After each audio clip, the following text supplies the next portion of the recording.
جی السلام علیکم مفتی صاحب. وعلیکم السلام. جی میرا بھی ایک آیت سے متعلق سوال ہے. سوال یہ ہے کہ جی. وما من دابۃ فی الارض الا علی اللہ رزقها. تو ہوں. روزی کا مالک اللہ ہے لیکن بہت سارے لوگ بھوکا ہوں. مر جاتے ہیں. بھوک سے جو ہے تو صحیح. خودکشی کر لیتے ہیں. تو صحیح. پھر اس آیت کا پھر یہ کیا ہوگا؟ مطلب کیا ہوگا؟ دیکھیں ہم جب جو سوال ذہن میں آتا ہے وہ اس لیے آتا ہے اس طرح کا جو آپ کے ذہن میں آیا ہے کہ کسی بھی ایونٹ کے دو کاز پاسبل ہو سکتے ہیں یا کوئی بھی واقعہ ہوتا ہے. اردو پکی والی سمجھتے ہیں نا؟ جی جی جی بالکل بالکل. اچھا. تو کسی بھی واقعے کے دو اسباب ہوتے ہیں. ایک سبب ظاہری ہوتا ہے اور ایک سبب باطنی ہوتا ہے. جب سبب ظاہری اور باطنی میں تضاد ہو، کانٹرڈکشن ہو، تو جو سبب باطنی ہے، جو انٹرنل کاز ہے، جو ایکچوئل کاز ہے، اسی کو ترجیح دی جاتی ہے. اچھا، اب مثلا ایک آدمی کا انتقال ہوا. میں کہتا ہوں کھانا اس کے پاس پورا تھا، اس کی طبی موت آئی. وہ 80-90 سال کا تھا. اس کے پاس مال و دولت کی کوئی کمی نہیں تھی، ہنسی خوشی کی کوئی کمی نہیں تھی، زندگی بڑی پر لطف اور پربہار تھی. لیکن 90 سال 100 سال کا ہو گیا تھا تو اب اس کو جانا ہی تھا.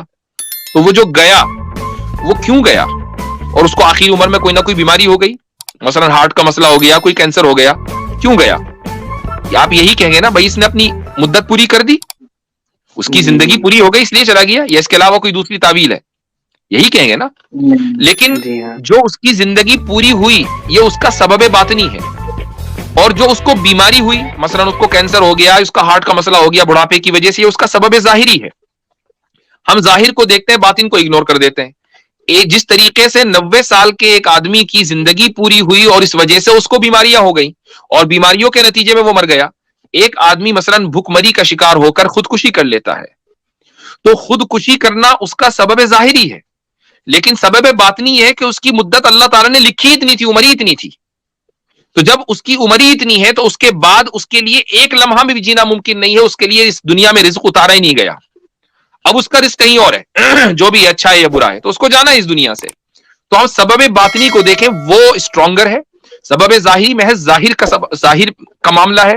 اور جب دونوں کے درمیان کانٹرڈکشن ہوتا ہے تو سبب باطنی راجے ہوتا ہے، پریفرڈ ہوتا ہے سبب ظاہری کے اوپر. ٹھیک ہے؟ جی جی. اور وہ جو وَلَا تَقْتُلُوا أَوْلَادَكُمْ خَشْيَةَ إِمْلَاقٍ والی آیت ہے. وہ آیت اس لیے ہے کہ اللہ تعالیٰ نے یہ حکم دے دیا کہ سبب باطنی کو طے کرنا تمہارا کام نہیں ہے، یہ طے کرنا اللہ کا کام ہے. ایک آدمی جب اپنی اولاد کو بھکمری کے خوف سے قتل کر رہا ہے تو دراصل وہ سبب اور مسبب کا پورا نظام اپنے ہاتھ میں لینا چاہتا ہے. اسے کیا پتا کہ میری اولاد کے لیے اللہ تعالیٰ نے رزق لکھا ہے یا نہیں لکھا؟ اسے کیا پتا کہ میری اولاد کی اللہ تعالیٰ نے کتنی مدت لکھی ہے، عمر لکھی ہے، 10 سال لکھی ہے کہ 100 سال لکھی ہے؟ لیکن ان کو قتل کر کے دراصل وہ اللہ تعالیٰ کی اس خدائی میں شرکت کرنا چاہتا ہے جو اللہ تعالیٰ نے اپنے لیے خاص کی ہے، کہ سبب اور مسبب کا نظام اور اس کا فیصلہ کرنے والا وہ تو اللہ ہے. انسان کیسے فیصلہ کر سکتا ہے؟ اس لیے اللہ تعالیٰ نے انسان کو منع کیا ہے. جی جی. تو وہ رزق کو کہاں فٹ کریں گے کہ الا علی اللہ رزقها پہ اللہ کے رزق ذمے رزق ہے؟ تو کتنا اللہ سا تعالیٰ رزق ہے، کے کیا ہے ذمے وہ؟ اس طرح رزق ہے کہ اللہ نے ایک مدت متعین کی ہر انسان کی، اور اس کی موت کا سبب متعین کیا کہ اس سبب سے مرے گا، اور اس ڈیوریشن میں اس کو جتنا ملنا ہے وہ اس کو مل کر رہے گا، اس ڈیوریشن کے بعد نہیں ملے گا، اور اس ڈیوریشن میں ملتا رہے گا. یہ رزق ہم اس طریقے سے فٹ کریں گے. اور اور یہ بھی کہہ سکتے ہیں کہ اس کی خواہش کے مطابق بھی نہیں ملے گا. رزق کا جو تقسیم ہے وہ خالص اللہ تعالیٰ نے اپنے جی ہاتھ میں رکھی ہے، انسان کی خواہش کے اوپر نہیں رکھی. اگر انسان کی خواہش کے اوپر رزق کی تقسیم ہوتی تو ہر ایک آدمی اس وقت امبانی اور اڈانی ہوتا. اڈانی تو خیر آج کل کوئی نہیں ہونا چاہتا، لیکن امبانی ہوتا ہے نا. جی. میری تو طرف سے ایلن ٹھیک ہے مسک رکھ مفتی لیں سر. صاحب. ایلن مسک کر لیں، ٹھیک ہے. چلے صحیح ہے. چلیں. جزاکم اللہ خیرا.